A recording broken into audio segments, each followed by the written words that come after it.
America যদি ইরানের উপরে পরমাণু বোমা হামলা চালায় তাহলে ইরান সারা বিশ্বে মার্কিন ঘাঁটিগুলো দখল করে নেবে, এমন ঘোষণা দিয়েছেন ইরানের একজন জেনারেল।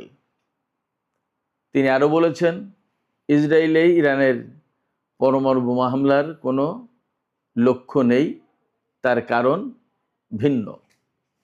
এদিকে ইরানের সাথে আমেরিকার যে যুদ্ধ চলছে সেই যুদ্ধের ব্যাপারে পারস্য উপসাগরীয় অঞ্চলের অন্তত 5টি দেশ প্রকাশ্যে ক্ষোভ জানিয়েছে। তারা বলেছে ডোনাল্ড ট্রাম্প এই যুদ্ধ শুরু করেছে এবং এখন আরব এই দেশগুলোকে যুদ্ধের মূল্য দিতে হচ্ছে। শুধু তাই না, মধ্যপ্রাচ্যে মার্কিন ঘাঁটি থাকবে কি থাকবে না সে সমস্ত বিষয় নিয়েও এইসব আরব দেশ চিন্তা করছে। এদিকে ইরানের সাথে চলমান যুদ্ধ নিয়েও হোয়াইট হাউসে ব্যাপক মতপার্থক্য দেখা দিয়েছে। প্রকাশ্য দুটি গ্রুপ হয়েছে, সেখানে ডোনাল্ড ট্রাম্প পড়েছেন মাঝখানে। কি করবেন তিনি? এদিকে হরমুজ প্রণালীতে জাহাজ চলাচল এবং এই সংক্রান্ত যাবতীয় ব্যবস্থাপনার বিষয়ে ইরান এবং ওমান একটি চুক্তিতে পৌঁছেছে বলে খবরে বলা হচ্ছে। এই চুক্তি হলে পরিস্থিতি কি হতে যাচ্ছে? আরেকটি খবরের শিরোনাম আমি আপনাদেরকে জানিয়ে বিস্তারিত আলোচনায় চলে যাই। সেটি হচ্ছে, মার্কিন প্রেসিডেন্ট ডোনাল্ড ট্রাম্প গতকাল বলেছেন যে যুদ্ধে বিজয়ের পরপরই হরমুজ প্রণালী আমেরিকার অংশ বলে তিনি ঘোষণা করবেন। এই ব্যাপারে ইরানের একজন খুব প্রভাবশালী সংসদ সদস্য তিনি বলেছেন, হরমুজ প্রণালী দখলের চিন্তা বাদ দিয়ে আপনি নিজের নিরাপত্তা নিয়ে চিন্তা করুন। শেষ পর্যন্ত আবার আপনাকে না ক্যাটারিং ট্রাকে বা ফুড ট্রাকে লুকাতে না হয়। সুপ্রিয় দর্শক, এই যে বিষয়গুলো বললাম এর সাথে আরও বেশ কিছু বিষয় যোগ হবে আজকের আলোচনায়, এবং আমি এই বিষয়গুলো নিয়ে একেবারে বিস্তারিত আলোচনা করার চেষ্টা করব। আশা করি আপনারা শেষ পর্যন্ত সঙ্গে থাকবেন এবং ভিডিও ভালো লাগলে লাইক কমেন্ট শেয়ার করবেন এবং চ্যানেলটি সাবস্ক্রাইব করে সাথেই থাকবেন। দর্শক, চলুন বিস্তারিত আলোচনা করা যাক।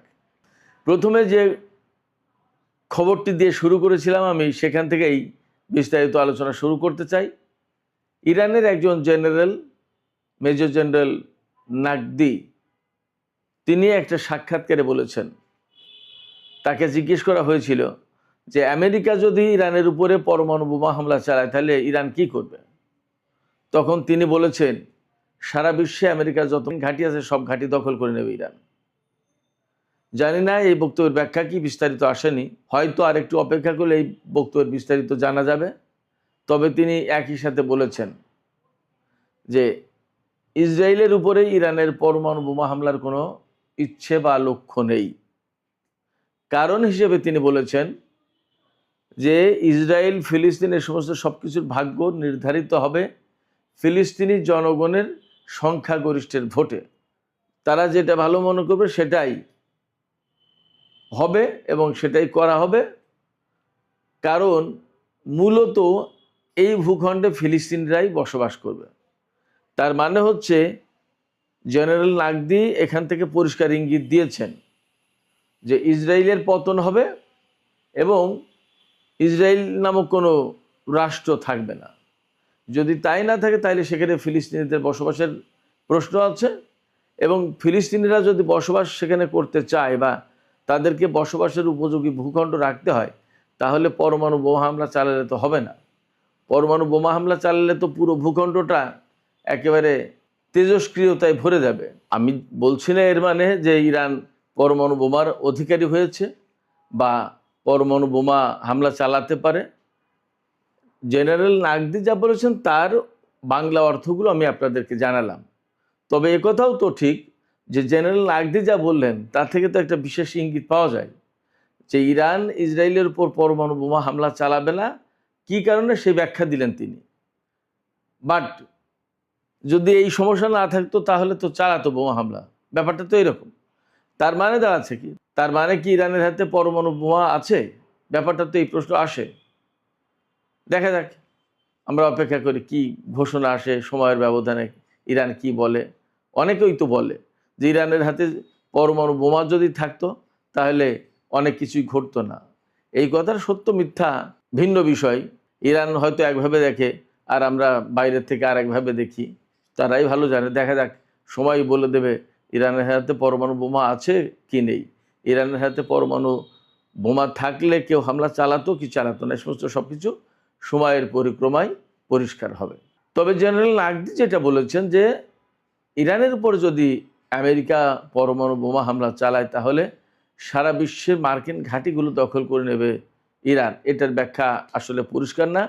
তবে এইটুকু বোঝা যায় যে জেনারেল নাগদি বা ইরানের অবস্থান খুব শক্ত, তাদের সামরিক সক্ষমতা এই পর্যায়ে আছে যে আমেরিকার সাথে যে কোনো জায়গায় তারা যুদ্ধ করতে সক্ষম, কনফ্রন্টেশনে যেতে সক্ষম। এবং এখান থেকে হয়তো একথাও বেরিয়ে আসে যে বিশ্বের যে কোনো জায়গায় ইরান হামলা চালানোর সক্ষমতা রাখে। তার কথা থেকে এইটাই বেরিয়ে আসে। আমরা জানি না আসলে প্রকৃত অবস্থা কি, আর একটু সময় গেলে হয়তো বোঝা যাবে। এদিকে খুবই গুরুত্বপূর্ণ খবর ওয়াশিংটন পোস্টে বেরিয়েছে। পারস্য উপসাগরীয় অঞ্চলের অন্তত 5টি দেশ, সৌদি আরব, কুয়েত, বাহরাইন, কাতার এবং সংযুক্ত আরব আমিরাত, এই 5টি দেশ বলছে যে ডোনাল্ড ট্রাম্প ইরানের বিরুদ্ধে যুদ্ধ শুরু করেছে এবং তাদের সাথে পর্যাপ্ত আলাপ পরামর্শ বা তাদেরকে পর্যাপ্ত খোঁজ খবর না দিয়ে এখন এই যুদ্ধের যে ক্ষয়ক্ষতি, মারাত্মক সংকট, মারাত্মক বিপদ, এইগুলো তাদেরকে ফেস করতে হচ্ছে এবং যুদ্ধের জন্য মূল্য দিতে হচ্ছে আরব এই দেশগুলোকে। এই কথা বলছেন এই 5টি দেশের নেতারা, ওয়াশিংটন পোস্টকে বলেছেন। এবং নাম প্রকাশে অনিচ্ছুক কয়েকজন আরব কর্মকর্তা ওয়াশিংটন পোস্টকে বলেছেন যে ডোনাল্ড ট্রাম্প ইরানের বিরুদ্ধে যে হামলা চালিয়েছেন বা যে যুদ্ধ শুরু করেছেন তাতে সবচেয়ে বেশি ক্ষতিগ্রস্ত হয়েছে আরব দেশগুলো। কারণ ইরান আমেরিকায় হামলা চালায়নি, হামলা চালিয়েছে এই সমস্ত আরব দেশে থাকা মার্কিন ঘাঁটিতে। এবং আলটিমেটলি তার জন্য ক্ষয়ক্ষতি হয়েছে এই সমস্ত দেশেরই। যার কারণে এখন আরব দেশগুলোর সাথে ডোনাল্ড ট্রাম্পের প্রশাসনের